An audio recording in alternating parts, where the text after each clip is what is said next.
Hello everyone, स्वागत है आप सभी लोगों का हमारे चैनल अभी विजन में। जैसा कि आप सभी जानते हैं कि किसी भी कम्पिटिटिव एग्ज़ाम्स के लिए, चाहे वो यूजीसी नेट हो, चाहे एसएससी हो, रेलवे का एग्ज़ाम हो या फिर जेपीएससी यूपीएससी का एग्ज़ाम हो, आपको इंडियन पॉलिटी को समझना अति आवश्यक है। तो आज से हम अपने यूट्यूब चैनल अभी विजन पर इंडियन पॉलिटी यानी भारतीय राज्य व्यवस्था के वीडियो सीरीज को स्टार्ट करने जा रहा है। आज की इस वीडियो में हम इंडियन कॉन्स्टिट्यूशन के हिस्टोरिकल बैकग्राउंड को देखेंगे। यदि आप इंडियन कॉन्स्टिट्यूशन यानी भारतीय संविधान को पूर्ण रूप से समझना चाहते हैं तो सबसे पहले आपको इसके ऐतिहासिक पृष्ठभूमि को समझना बेहद आवश्यक है। मैं आपको यह बता दूं कि इस वीडियो में हम उन्हीं पॉइंट्स और फैक्ट्स को डिस्कस करेंगे, एनालाइज करेंगे और एलाबोरेट करेंगे जो पॉइंट्स और फैक्ट्स हमारे एग्जाम पॉइंट ऑफ व्यू से बहुत ही महत्वपूर्ण होंगे। यदि आप चैनल पर नए हैं तो चैनल को सब्सक्राइब कर लीजिए for all the daily political science video updates. और यदि आपको चैनल के टेलीग्राम ग्रुप से जुड़ना है तो लिंक डिस्क्रिप्शन बॉक्स में दी हुई है, या फिर आप टेलीग्राम ऐप पर जाकर अभी विजन को सर्च करें तथा हमारे चैनल के टेलीग्राम ग्रुप को सब्सक्राइब करके जुड़ सकते हैं। वहाँ आपको पॉलिटिकल साइंस से रिलेटेड मोस्ट इम्पॉर्टेंट पीडीएफ्स एवं इम्पॉर्टेंट नोट्स अवेलेबल होंगे। तो आइए आज के इस वीडियो को स्टार्ट करते हैं। जैसा कि आप सभी जानते हैं कि भारत में अंग्रेजों का आगमन व्यापारियों के रूप में होता है। 1600 ईस्वी में ईस्ट इंडिया कंपनी की स्थापना की जाती है। 1600 ईस्वी में ईस्ट इंडिया कंपनी की स्थापना की जाती है और महारानी एलिजाबेथ प्रथम के चार्टर द्वारा उन्हें भारत में व्यापार करने के विस्तृत अधिकार प्राप्त हो जाते हैं। कंपनी जिसके कार्य अभी तक सिर्फ व्यापारिक कार्यों तक सीमित थे, 1765 में बंगाल, बिहार और उड़ीसा के दीवानी अधिकार प्राप्त कर लिए। इसके तहत भारत में उसके क्षेत्रीय शक्ति बनने की प्रक्रिया प्रारंभ हो जाती है। 1858 में सिपाही विद्रोह के परिणाम स्वरूप, अब देखिए सिपाही विद्रोह कब हुआ था? सिपाही विद्रोह 1857 ईस्वी में हुआ था। इसे फर्स्ट वॉर ऑफ इंडिपेंडेंस अर्थात भारतीय स्वतंत्रता संग्राम की पहली लड़ाई के नाम से भी जाना जाता है। तो ये बात आप याद रखेंगे। 1858 में सिपाही विद्रोह के परिणाम स्वरूप ब्रिटिश ताज ने भारत के शासन का उत्तरदायित्व प्रत्यक्षतः अपने हाथों में ले लिया। यह शासन 15 अगस्त 1947 में भारत की स्वतंत्रता प्राप्ति तक अनवरत रूप से जारी रहा। स्वतंत्रता मिलने के साथ ही भारत में एक संविधान की आवश्यकता महसूस हुई। 1934 में एम.एन. रॉय भारत में साम्यवाद आंदोलन के प्रणेता ये माने जाते हैं। भारत में साम्यवाद आंदोलन के प्रणेता माने जाते हैं एम.एन. रॉय के दिए गए सुझाव को अमल में लाने के उद्देश्य से 1946 में एक संविधान सभा का गठन किया गया और 26 जनवरी 1950 को संविधान अस्तित्व में आया। यद्यपि संविधान और राज्य व्यवस्था की अनेक विशेषताएं ब्रिटिश शासन से ग्रहण की गई थी, तथापि ब्रिटिश शासन में कुछ घटनाएं ऐसी थी जिनके कारण ब्रिटिश शासित भारत में सरकार और प्रशासन की विधिक रूपरेखा निर्मित की गई। इन घटनाओं ने हमारे संविधान और राजतंत्र पर गहरा प्रभाव छोड़ा और इसीलिए इन घटनाओं को हम लोगों को समझना आवश्यक है। तो आइए देखते हैं कि भारतीय संविधान की ऐतिहासिक पृष्ठभूमि क्या रही है। तो भारतीय संविधान की ऐतिहासिक पृष्ठभूमि को समझने के लिए हम लोग इसे दो भागों में बांटेंगे। फर्स्ट है कंपनी का शासन जो कि 1773 से 1858 ईस्वी तक चला, और इस सेकेंड है ब्रिटिश क्राउन का शासन जिसे आप ताज का शासन के नाम से भी जान सकते हैं, और यह 1858 से लेकर 1947 तक चलता है। तो आइए स्टार्ट करते हैं कंपनी का शासन 1773 से 1858 तक। इसमें 1773 का रेगुलेटिंग एक्ट को हम लोग देखते हैं कि कंपनी के शासन जब चलता है 1773 से लेकर 1858 तक इसका ड्यूरेशन रहता है, और इसके अंतर्गत 1773 का रेगुलेटिंग एक्ट लाया जाता है ब्रिटिशर्स लोग के द्वारा। तो इस अधिनियम की, इस एक्ट की क्या महत्वपूर्ण विशेषताएं हैं, क्या मुख्य बातें हैं, इन बातों को हम लोग जानने का प्रयास करते हैं। देखिए, इस अधिनियम का अत्यधिक संवैधानिक महत्व है। भारत में ईस्ट इंडिया कंपनी के कार्यों को नियमित और नियंत्रित करने की दिशा में ब्रिटिश सरकार द्वारा उठाया गया यह पहला कदम था। भारत में ईस्ट इंडिया कंपनी के कार्यों को रेगुलेट करने के लिए और उसको कंट्रोल करने के लिए ब्रिटिश सरकार द्वारा उठाया गया यह पहला कदम था। इसके द्वारा पहली बार कंपनी के प्रशासनिक और राजनीतिक कार्यों को मान्यता मिली। इसके द्वारा भारत में केंद्रीय प्रशासन की नींव रखी गई।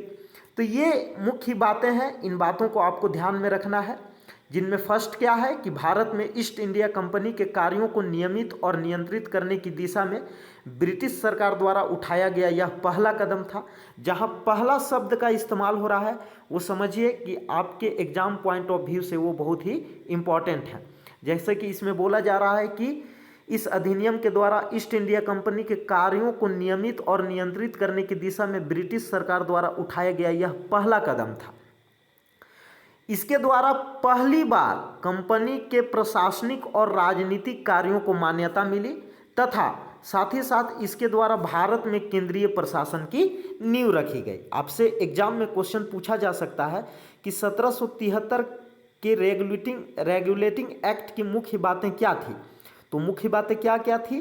तो इसके द्वारा ईस्ट इंडिया कंपनी, जिसकी स्थापना 1600 ईस्वी में की गई थी, इसके कार्यों को नियमित और नियंत्रित करने की दिशा में ब्रिटिश सरकार द्वारा उठाया गया यह पहला कदम था। और इसके द्वारा पहली बार कंपनी के प्रशासनिक और राजनीतिक कार्यों को मान्यता मिली और इसके द्वारा भारत में एक केंद्रीय प्रशासन की नींव रखी गई। आइए अब जानने का प्रयास करते हैं कि इस अधिनियम की मुख्य विशेषताएं कौन कौन सी थी। तो देखिए, इस अधिनियम द्वारा बंगाल के गवर्नर को बंगाल का गवर्नर जनरल पद नाम दिया गया। बंगाल के गवर्नर को बंगाल का गवर्नर जनरल पद का नाम दिया गया एवं उसकी सहायता के लिए एक 4 सदस्यीय कार्यकारी परिषद का गठन किया गया। और ऐसे पहले गवर्नर जनरल का नाम क्या है? Lord Warren Hastings. तो इस अधिनियम की यह एक मुख्य विशेषता है कि इसके द्वारा बंगाल के गवर्नर को, अर्थात बंगाल में जो गवर्नर थे उन्हें सिर्फ गवर्नर कहकर पुकारा जाता था, लेकिन अब इस एक्ट के द्वारा उनके नाम को, उनके पदनाम को चेंज कर दिया गया और उन्हें बंगाल का गवर्नर जनरल कहकर पुकारा जाने लगा।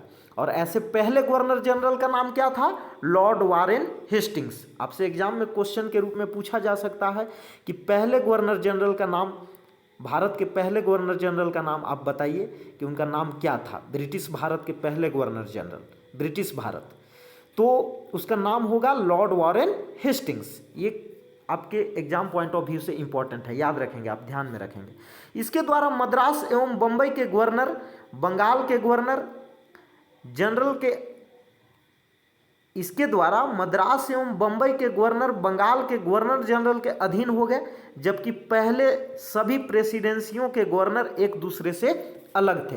पहले क्या होता था कि सभी जितने भी प्रेसिडेंसी थे उनके जो गवर्नर होते थे वे एक दूसरे से अलग थे, स्वतंत्र थे। लेकिन इस एक्ट के द्वारा मद्रास और बंबई के गवर्नर को बंगाल के गवर्नर जनरल के अधीन कर दिया गया। थर्ड जो इसकी विशेषता है वो है अधिनियम के अंतर्गत कलकत्ता में 1774 में एक उच्चतम न्यायालय की स्थापना की गई, जिसमें मुख्य न्यायाधीश और अन्य न्यायाधीश थे। तो ये बात भी आपके लिए इम्पोर्टेंट है कि इस अधिनियम के अंतर्गत कलकत्ता में 1774 में एक उच्चतम न्यायालय अर्थात सुप्रीम कोर्ट की स्थापना की गई, जिसमें क्या था? एक मुख्य न्यायाधीश और 3 अन्य न्यायाधीश थे। नेक्स्ट जो इसकी विशेषता है वो है नंबर 4। इसके तहत अर्थात 1773 के रेगुलेटिंग एक्ट के तहत कंपनी के कर्मचारियों को निजी व्यापार करने और भारतीय लोगों से उपहार व रिश्वत लेना प्रतिबंधित कर दिया गया। पहले क्या होता था, जो ईस्ट इंडिया कंपनी के कर्मचारी थे वो प्राइवेट बिजनेस करते थे और भारतीय लोगों से रिश्वत लेते थे। अब उस पर प्रतिबंध लगा दिया गया। नेक्स्ट है, इस अधिनियम के द्वारा ब्रिटिश सरकार का कोड कोर्ट ऑफ डायरेक्टर्स, जो कि कंपनी की गवर्निंग बॉडी थी, के माध्यम से कंपनी पर नियंत्रण सशक्त हो गया और इसे भारत में इसके राजस्व, नागरिक और सैन्य मामलों की जानकारी ब्रिटिश सरकार को देना आवश्यक कर दिया गया। और इसे कहा गया कि आप राजस्व, नागरिक और सैन्य मामलों से संबंधित जानकारी ब्रिटिश सरकार को देंगे। तो ये मुख्य बातें थी 1773 के रेगुलेटिंग एक्ट की, तो आप ध्यान में रखेंगे, ये बहुत ही इंपॉर्टेंट एक्ट है। नेक्स्ट जो एक्ट है उसका नाम है 1784 का पिट्स इंडिया एक्ट, जो कि आपकी स्क्रीन के ऊपर दिखाई दे रहा है। 1784 का Pitt's India act. Regulating act 1773 की कमियों को दूर करने के लिए ब्रिटिश संसद ने एक संशोधित अधिनियम 1781 में पारित किया। इसमें कुछ बदलाव लाने के लिए, 1773 की कमियों को दूर करने के लिए इसमें संशोधन करने के लिए 1781 ईस्वी में एक संशोधित अधिनियम पारित किया गया, जिसे एक्ट ऑफ सेटलमेंट के नाम से भी जाना जाता है। मतलब 1773 के बाद एक और अधिनियम लाया गया जिसे हम संशोधित अधिनियम कहते हैं, और इसे एक्ट ऑफ सेटलमेंट के नाम से भी जाना जाता है। इसके बाद एक अन्य महत्वपूर्ण अधिनियम जिसे कि पिट्स इंडिया एक्ट के नाम से जाना जाता है, 1784 में अस्तित्व में आती है। और इस अधिनियम की मुख्य विशेषताएं क्या होती है? देखिए, इस अधिनियम की मुख्य विशेषताएं होती है कि इसने कंपनी के राजनीतिक और वाणिज्यिक कार्यों को पृथक पृथक कर दिया।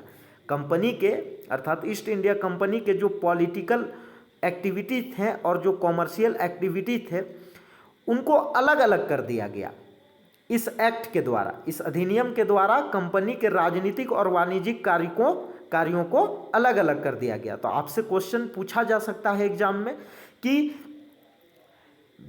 ब्रिटिश सरकार के द्वारा लाए गए किस एक्ट के द्वारा कंपनी के राजनीतिक और वाणिज्यिक कार्यों को अलग अलग कर दिया गया? तो आप ध्यान में रखेंगे, वो है 1784 का पिट्स इंडिया एक्ट, 1784 का पिट्स इंडिया एक्ट। सेकेंड है, इसने निदेशक मंडल को कंपनी के व्यापारिक मामलों के अधीक्षण की अनुमति तो दे दी, लेकिन राजनीतिक मामलों के प्रबंधन के लिए नियंत्रण बोर्ड, जिसे बोर्ड ऑफ कंट्रोल के नाम से भी जाना जाता है, नियंत्रण बोर्ड नाम से एक नए निकाय का गठन कर दिया गया और इस प्रकार द्वैध शासन व्यवस्था का शुभारंभ किया गया। तो आप समझ सकते हैं कि इस एक्ट ने कंपनी के शासन को दो भागों में विभाजित कर दिया। इसने कंपनी के शासन को दो भागों में विभाजित कर दिया गया। प्रथम, नियंत्रक मंडल, जिसे हम लोग बोर्ड ऑफ कंट्रोल के नाम से जानते हैं, और सेकेंड, निदेशक मंडल, जिसे बोर्ड ऑफ डायरेक्टर के नाम से जाना जाता है। तो आप याद रखेंगे। नेक्स्ट है, इसीलिए कहा जाता है कि इससे जो है वो द्वैध शासन व्यवस्था का इसी में शुभारंभ किया जाता है। मतलब डायरकी जो हम लोग पढ़ते हैं, डायरकी सिस्टम को इसी के द्वारा शुभारंभ किया जाता है 1784 का पिट्स इंडिया एक्ट के माध्यम से। नेक्स्ट जो इसकी विशेषता है वो है थर्ड, कि नियंत्रण बोर्ड को यह शक्ति थी, बोर्ड ऑफ कंट्रोल को यह शक्ति थी कि वह ब्रिटिश नियंत्रित भारत में सभी नागरिक, सैन्य, सरकार व राजस्व गतिविधियों का अधीक्षण एवं नियंत्रण करे। और बोर्ड ऑफ कंट्रोल को यह पावर दिया गया कि वह ब्रिटिश नियंत्रित भारत में, दैट मीन्स कि ब्रिटिश भारत में सभी नागरिक और सैन्य, सरकार व राजस्व गतिविधियों का अधीक्षण कर सके, सुपरविजन कर सके और उसको कंट्रोल कर सके, है ना। तो इस प्रकार यह अधिनियम दो कारणों से महत्वपूर्ण था। यह अधिनियम क्यों महत्वपूर्ण है? तो दो कारणों से महत्वपूर्ण है। पहला, भारत में कंपनी के अधीन क्षेत्र को पहली बार ब्रिटिश आधिपत्य का क्षेत्र कहा गया। इसमें भारत में कंपनी के अधीन क्षेत्र को पहली बार ब्रिटिश आधिपत्य का क्षेत्र कहा गया। और दूसरा, ब्रिटिश सरकार को भारत में कंपनी के कार्यों और इसके प्रशासन पर पूर्ण नियंत्रण प्रदान किया गया। ब्रिटिश सरकार को भारत के कंपनी के कार्यों और इसके प्रशासन पर पूर्ण नियंत्रण प्रदान किया गया। किसको? ब्रिटिश सरकार को, भारत के कंपनी के कार्यों और इसके प्रशासन पर। तो आप ध्यान में रखेंगे, इस अधिनियम की मुख्य विशेषताएं यही थी। तो आज के लिए इतना ही। नेक्स्ट वीडियो में हम 1833 के चार्टर एक्ट को देखेंगे और उसके मेन प्रोविजंस को जानने का प्रयास करेंगे। फ्रेंड्स, यदि आपको हमारी यह वीडियो अच्छी लग रही हो तो आप इस वीडियो को लाइक करें, कमेंट करें और हमारे चैनल को जरूर सब्सक्राइब करें और इस वीडियो को अधिक से अधिक शेयर भी करें। मैं